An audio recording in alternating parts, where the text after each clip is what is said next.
در این ویدیو میخوایم در مورد محافظان قذافی که حتما باید مجرد و زن بودن و عجایب 7گانه که به عجایب 8گانه بدل شده صحبت کنیم. پس تا آخر ویدیو با ما همراه باشید. آب مشکل جدی برای اقتصاد هر کشوریه. علل خصوص در بخش‌های کشاورزی، صنعت، انرژی و حمل و نقل میتونه مشکلات زیادی رو ایجاد کنه. تاثیر این بحران نه تنها در اقتصاد ظاهر میشه، بلکه میتونه روی ساختار اجتماع هم آثار منفی به جا بذاره. کاهش نرخ رشد اقتصادی، کاهش فرصت‌های شغلی، کاهش سطح درآمد، کاهش حجم تولید محصولات کشاورزی و از بین رفتن دام‌ها که امنیت غذایی را به مخاطره میندازه و به دنبال آن تنزل سطح استاندارد زندگی مردم و افزایش مهاجرت همگی سبب میشه تا کم آبی به یکی از مهمترین معضلات اقتصادی دنیا بدل بشه. یکی از این کشورها که آب براشون مثل طلا میمونه صحرای آفریقاست که سر تا سر شمال آفریقا رو پوشونده و در سال فقط 2.5 سانت بارون میاد. همیشه مردم آفریقا دنبال جور کردن آب بودن به جز مصر چون نیل رو داشته.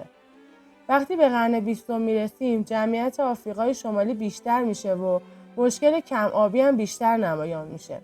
مثلا این لیبی رو نگاه کنید، کشوری وسیع ولی به عنوان یکی از خشک‌ترین کشورهای جهان شناخته میشه. همیشه اهالی لیبی دنبال این بودن که مشکل کم آبی رو حل کنن که حداقل بتونن کمی کشاورزی کنن. سالها میگذره ولی این مشکل حل نمیشه. در سال 1951 لیبی بعد 10 سال استعمار ایتالیا به استقلال میرسه و کمبود آب باعث میشه که هیچ پیشرفتی اونجا صورت نگیره. 2 سال بعد از اینکه لیبی به استقلال رسید، پژوهشگرا فهمیدن که اینجا آب گیر نمیاد، ولی یه چیز دیگه پیدا میشه که اونم نفته. ولی وقتی بیشتر گشتن و دنبال نفت بودن، زیر قسمتی از خاک یک مخزن بزرگ آب زیرزمینی که میلیون‌ها سال طول کشیده بود و ذخیره شده بود و پیدا کردن. شاید باورتون نشه زیر این بیابون برهوت مخزن آبی پیدا کردن که به عنوان بزرگترین مخزن آبهای زیرزمینی دنیا شناخته میشه. مخزنی با حجم 2.5 میلیون متر مکعب. یعنی نه تنها زیر لیبی رو گرفته بود، قسمت‌هایش هم تو کشورهای اطراف بودش. باید بدونید که در زمانهای باستان صحرای آفریقا جنگل‌های پرباران بوده. یه جورایی مثل آمازون. خیلی هم معتقدن که اون آب در اون زمان ذخیره شده. عمق این مخزن بین 160 تا 600 متره. در سال 1950 وقتی این مخزن غول‌پیکر پیدا میشه، هرچی فکر میکنن که چجوری این آب رو از دل زمین بیرون بکشن، میبینن نمیشه و هزینه زیادی میخواد و ترجیح میدن که آب رو از کشورهای دیگه بخرن چون گرون در میومده.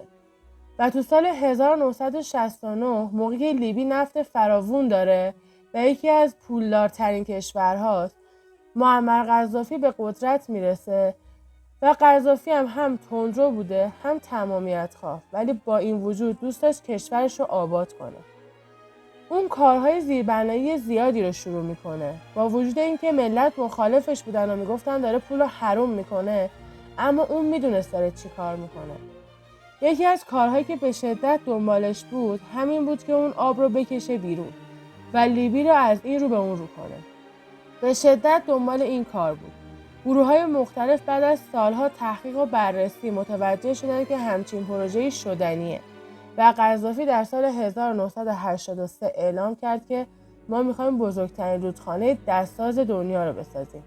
رودخانه‌ای که از جنوب لیبی سرچشمه میگیره و پس از گذشت شهرهای پرجمعیت لیبی مثل طرابلس میریزه تو دریای مدیترانه.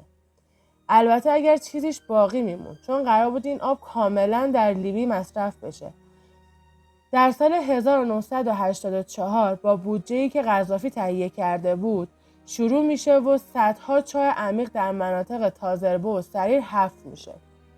برنامه این بود که سر این چاه‌های عمیق پمپ‌های قوی قرار بدن که این آب شیرین فراوون رو بکشه روی زمین و لوله‌های قطور توی خشکی کشیده بشه و این آب از طریق این لوله‌ها به تمام شهرها برسه هر جا که مصرف نیاز داشت از این لوله ها برداشت بشه، چه کشاورزی و چه مصارف دیگه.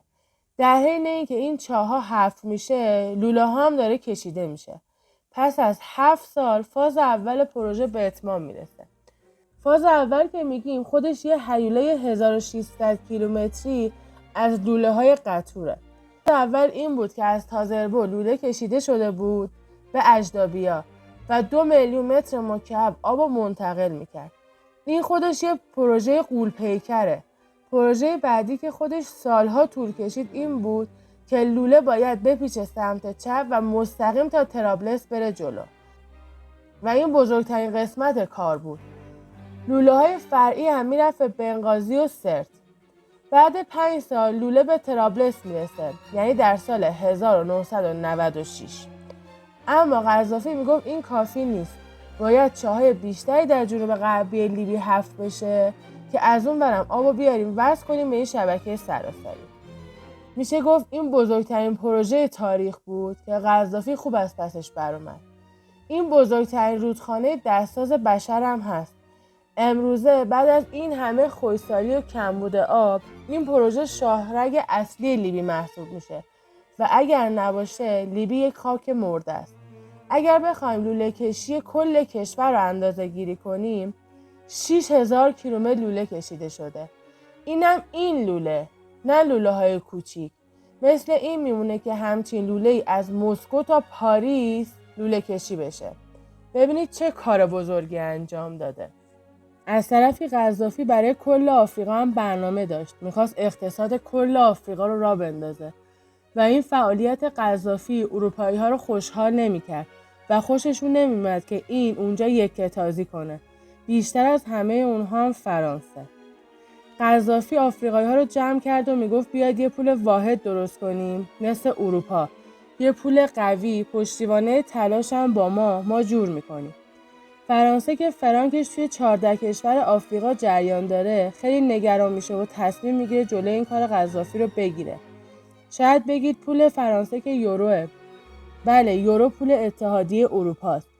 ولی فرانک فرانسه هنوز پول ارزشمندیه و تو خیلی از کشورهای آفریقایی رایجه. سودش هم میره تو جیب کشور فرانسه. میشه گفت که این 14 کشور آفریقا هنوز مستعمری فرانسه است. ولی مثل قدیم لشکرکشی نمی‌کنن و بگن مستعمری ماست. امروز پولش رو رایج میکنه و سود اصلی اقتصاد اونها هم میره تو جیب فرانسه. این 14 کشور رو ببینید چند تاشون با لیبی مرز مشترک دارن. قذافی به اونها میگفت بیاید یک پول واحد درست کنید و اقتصادتون رو از این رو به اون رو کنید. اگه لایک و سابسکرایب یادتون نمیره برگردیم سراغ پروژه رودخونه. در زمان قذافی لیبی شده بود پولدارترین کشور آفریقا. قذافی موفق شده بود بدون وام از کشورهای خارجی این پروژه رو پیش ببره بدون اینکه بدهکاری درست کنه. قذافی 27 میلیارد دلار برای این پروژه خرج میکنه و 1 سنت هم از غربی ها نگرفت. تنها کشوری که گذاشت کمک کنه کره جنوبی بود که تا حدودی برای ساخت و ساز به لیبی کمک میکرده. اما اون هیچ روی خوشی به کشورهای غربی نشون نمیده. این رودخونه مصنوعی به قدری لیبی رو زنده کرد که یک کشاورز لیبیایی برای 1000 لیتر آب شیرین فقط 62 سنت آمریکا پرداخت میکنه و این قیمت به شدت برای صحرای آفریقا ارزونه. با اینکه مردم لیبی قذافی رو به طرز فجیعی کشتن، اما امروزه همشون میدونن که بدون این پروژه قذافی ادامه زندگی توی این صحرا امکان نداشت و اگر این سیستم نبود اونا باید الان آواره جاهای دیگه میشدن. حالا شما به من بگید مردم قد نشناس لیبی شبیه کدوم کشوره و الان تاوان چی رو دارن پس میدن؟ تو کامنت ها به هم بگید.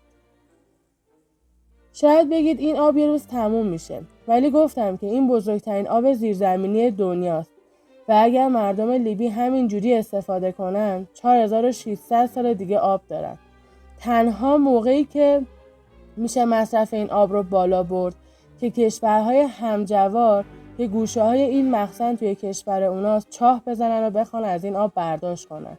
کشورهای مثل سودان، چاد و مصر. ولی اونا هیچ برنامه‌ای برای برداشت از این آب ندارن و پروژه هنوز در توسعه است و به عنوان یک شگفتی مهندسی دنیا شناخته شده و خودش رو جا کرده بین عجایب دنیا و بهش میگن 8مین عجایب دنیا و بعضیا میگن باید از این به بعد بگیم عجایب 8گانه نه 7گانه. زنی که محافظ شخصی معمر قذافی بود پس از سکوتی طولانی رازهایی را درباره علاقه قذافی به محافظان زنش افشا کرد. مسئول حفاظت به گزارش پایگاه خبری شبکه العالم عایشه عبدالسلام، یکی از بلندپایه‌ترین افسران زن در ارتش معمر قذافی که محافظ شخصی اونم بوده، در گفتگو با روزنامه DNA هند گفته هدف قذافی از تشکیل ارتش زنان در اطراف خود این بوده که به دنیا نشون بده زنان لیبیایی از همان حقوق مردان برخوردارن. عایشه میگه قذافی همیشه زنان مجرد را برای این کار انتخاب میکرد که هیچ مشغولیتی جز انجام وظیفهشان نداشته باشند. مسئول پیشین محافظت از قذافی اینجوری میگفت که به شکل دائم 3 زن ملازم دیکتاتور سابق لیبی بودن، اما اون تو سفرهای خارجی یه زن دیگه هم همراه خودش اضافه میکرد. عایشه با اشاره به اینکه مسئولیت انتخاب محافظان زن قذافی با اون بوده مدعی شده که وقتی دختران رو برای همراهی قذافی انتخاب میکردم احساس خوشبختی تمام وجودشان را فرا میگرفت. او درباره توجه قذافی به معیار زیبایی برای انتخاب زنان محافظش هم گفت. میگفت زیبایی معیار اصلی نبوده. معیار اصلی این بوده که زنان قد بلندی داشته باشند تا پشت سر قذافی با قد کشیدهشان دیده شوند. البته زنان اجازه داشتند تا کمی هم آرایش کنند. تا ویدیوی بعدی، خدا نگهدار.